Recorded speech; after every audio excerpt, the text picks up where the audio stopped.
ওমা দেখেছো জেঠুদের কাছে কত সুন্দর এঁচড় হয়েছে। তাই তো, ভালো সুন্দর এসর হয়েছে তো। আজকে এসর দিয়ে এসর চিংড়ি বানাবানি। না না, এঁচড় চিংড়ি তো অনেক খেয়েছি, এই এঁচড়টা দিয়ে বিরিয়ানি বানাও। বিরিয়ানি খাবি? তাহলে চল আজকে এসরটা দিয়ে এসর বিরিয়ানি বানাই দিবানি। প্রথমে হাতে একটু সর্ষের তেল মাখাইয়ে এসরটারে ভালো করে কাটিয়ে নেব। কড়াইতে জল দিয়ে এসরটারে নুন আর হলুদ দিয়ে একটু সময় বাপাই নেব।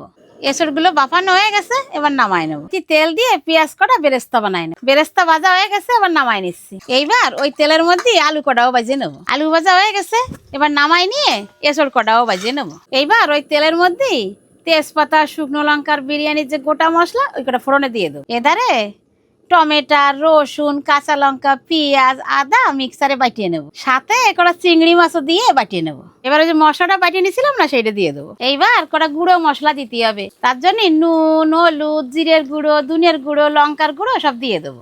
এবারে চিংড়ি মাছ কটা দিয়ে ভালো করে কষায় নিতে হবে। মশলা কষানো হয়ে গেছে, এবার বাজিয়ে রাখা এঁচড় আর আলুটা দিয়ে দেবো। এইবার জল দিয়ে একটু সময় রান্না করে নেবো। এবার একটু গরম মশলা দিয়ে নামাই নেবো। ভাতের জন্য জল বসাই দিছি, এবার তেজপাতা আর গোটা গরম মশলা দিয়ে দেবো আর একটু লবণ দিয়ে দেবো। জলটা ফুটে উঠেছে, এবার চাল করে অনেক সময় ভিজেই তুইলাম, এবার দিয়ে দেবো। এইবার এই দুধের মধ্যেই আতর, কেওড়া জল আর বিরিয়ানি মশলা ভালো করে মিশিয়ে নেবো। এবার এই হাঁড়িতে দমে দেবো বিরিয়ানি, তার জন্য প্রথমে একটু ঘি মাহাই নেবো। ভাতটা 70% সেদ্ধ হয়ে গেছে, এবার হাঁড়ির মধ্যে দিয়ে দেবো।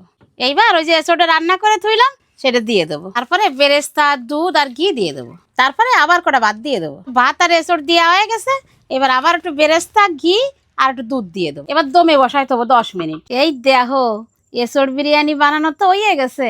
এইভাবে তোমরা একটু রাঁধতে খাইয়ে দেখবা, আর কিরম লাগে কমেন্টে কবা।